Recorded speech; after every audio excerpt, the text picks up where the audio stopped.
natin, diniscern natin, no, kung paano tayo mag-interpret, no, paano natin susuriin ang nangyayari sa ating kapaligiran, no, ito ay ating ikikilos o ipapatotoo sa pamamagitan ng aksyon. No. Nakakalungkot nga yung iba nating mga kapatid sa ibang relihiyon, iba ang kanilang tugon. No? For example, yung kahirapan sa nangyayari sa mundo, meron tayong mga kaibigan, lalo yung mga fundamentalist, no? Nagiging terrorist sila, no? Magiging terrorist, no? Ang tugon nila ay karahasan, no? Wasakin ang mga institusyon na nagpapahirap. Pero tayo, anong ating prinsipyo na pinapairal? Pag-ibig, yan ang sinabi ng Panginoon, di ba? Pag-ibig at katarungan ang pundasyon ng ating pagtugon sa nagaganap sa mundo. Love and justice. Pag pinagsama mo daw ang love and justice, ito daw yung faith in action. Pananampalatayang naglalagablab sa gawa, no? Kapag ito ay sinasabuhay natin sa pamamagitan ng pagmamahal at paggawa ng katarungan. No? Kaya itong see, judge, and act, ito ang tatlong napakahalagang aspeto ng ating Catholic social teaching. At palalimin pa natin ang Catholic social teaching, mga kabataan. Kayo ba nakakasabay pa? Are we together? Gets nyo pa ba ako? Baka masyadong mataas yung ating sinasabi na nakakaintindihan pa ba tayo?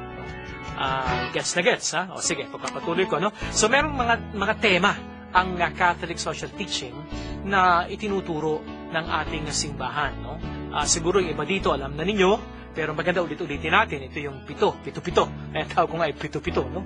Talagang napakahalagang mga tema ng pagkasabuhay ng Catholic social teaching, ang pakikisangkot ng simbahan sa lipunan. Ano itong mga temang ito? Napakahalaga. Unang-una, yung number one, ito yung dignity of every human being, no? Yan po yung napakahalaga sa ating simbahan. Sapagkat ito ang buod ng buhay at misyon ni Kristo. No? Diba sabi nga niya sa John 10:10, I came to give life in all its fullness. Tao ang sentro ng misyon ni Kristo. Siya nga'y nagkatawang tao upang ipakita sa atin paano mabuhay na makatao, nagpapakatao at nakikipagkapwa-tao. Kaya yung dignity of the human person, the whole person, every person, ang napakahalagang pundasyon ng Catholic social teaching. Kaya lahat ng ginagawa natin sa simbahan, sa gobyerno, sa negosyo, sa NGO, pati kayo sa inyong trabaho sa barangay, sa eskwela, sa barkadahan, lahat ng ginagawa natin, sabi ng Catholic social teaching, ano ang epekto nito sa dignidad ng tao. Dignidad ng tao. Yan ang napakahalagang pundasyon ng Catholic social teaching. Pangalawa, itong tinatawag nating rights and responsibilities. Bilang isang Kristiyano, bilang tao sa mundo, meron tayong mga karapatan. Siyempre, paglalaban natin ang mga karapatan natin, no? Nagbigay ng Diyos at bigay ng lipunan. At siyempre, meron din tayong mga responsibilidad. No? Hindi pwedeng puro karapatan lang, hindi mo ginagawa responsibilidad mo. At yan ang pangalawang tema ng Catholic social teaching, rights and responsibilities. Hindi pwedeng puro rights lang, hindi pwedeng puro responsibilities lang. Kailangan merong mga karapatan at meron kang mga pananagutan. Gets? Gets tayo, ha? Sige, tanongin mo yung katabi mo kung gets din yan. No? Baka natutulog na yung katabi mo, no? Okay? So, nakaantok talaga yung Catholic social teaching, no? Pero, magkurutan na lang kayo dyan. No? Pangatlo. Ito yung pangatlong tema ng Catholic social teaching. Ito yung tinatawag tayo na pagpahalagahan natin ang pamilya at ang ating komunidad. Call to family and community. No? Ika nga maging Kristiyano, ang maging Kristiyano, hindi ka pwedeng loner, hindi ka pwedeng isolated, hindi ka pwedeng nabubuhay lang sa iyong ego. No? Kailangan mabuhay tayo para sa ating pamilya at sa ating malaking pamilya, ang ating Kristiyanong pamayanan. No? Napakahalaga po yan sa Biblia na tayo nagmamahalan, nagtutulungan, nagkakaisa. No? Call to family and community. Pang-apat na tema ng Catholic social teaching, yung tinatawag nating dignity of work. Kahalagahan at dignidad ng paggawa. May sweldo man o wala. No? Ang paggawa ay banal sa plano ng Diyos. Sa kalooban ng Diyos, ang paggawa ay instrumento ng ating kaganapan, kalayaan at kaligtasan. Kaya nga, Yung work nga, napakaganda sa Tagalog, di ba? Hanap buhay. Hinahanap mo ang buhay mo kapag ikaw ay nag-work. No? Dito natin nakikita ang ating pagkatao, ang ating calling, ang ating mission kapag tayo ay nagkatrabaho. Kaya dapat gawin itong banal. Mas mahalaga ang work kaysa pera. No? Mas mahalaga ang labor kaysa kapital. Kaya sa bawat kumpanya o samahan, the greatest asset, ang pinakamahalaga sa isang samahan, huwag niyong kalilimutan mga kabataan, ay ang mga tao. No? Dignity of work.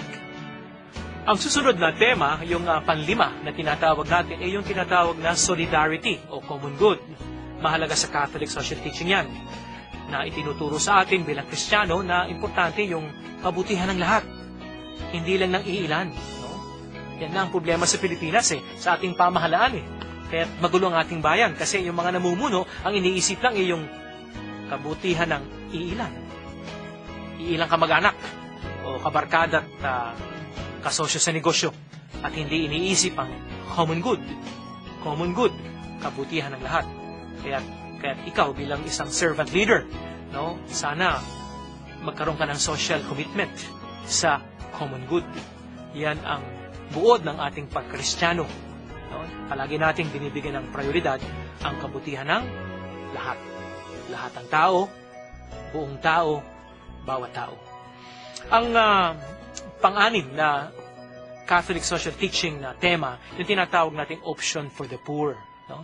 Bilang mga Kristiyano, tulad ni Kristo, kumikiling tayo pabor sa mga mahihirap, mga dukha, at mga napag-iwanan ng lipunan.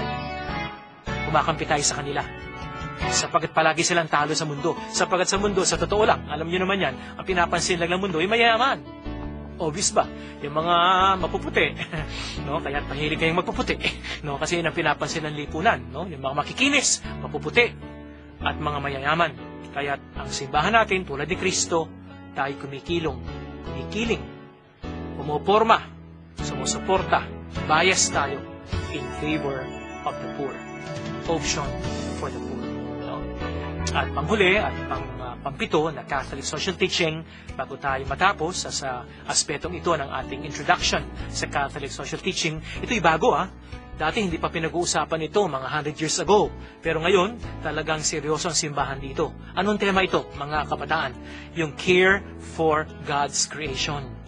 Yung ating pagpaprioridad at pagmamalasakit sa kalikasan, sa lahat ng nilikha ng Diyos.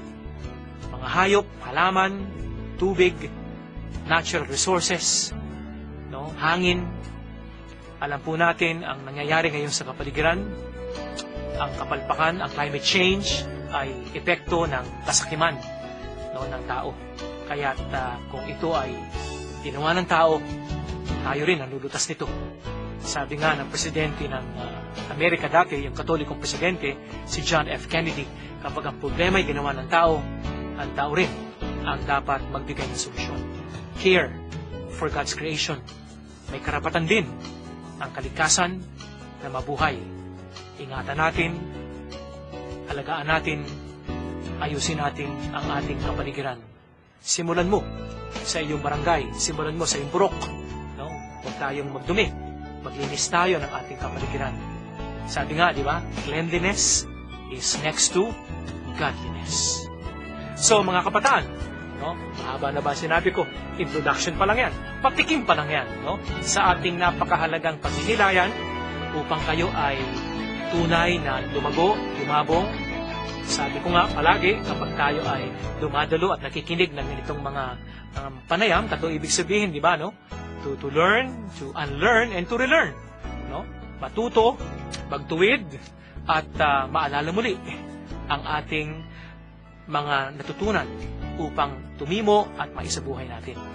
At ano ang pinagnilayan natin bilang mga youth servant leaders ng Caritas, SSDM, at future leaders ng ating lipunan?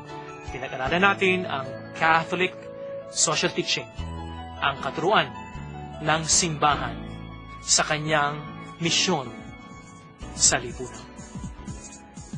Pagpalain kayo ng Diyos at ipagpatuloy natin ang ating pagkakristyano.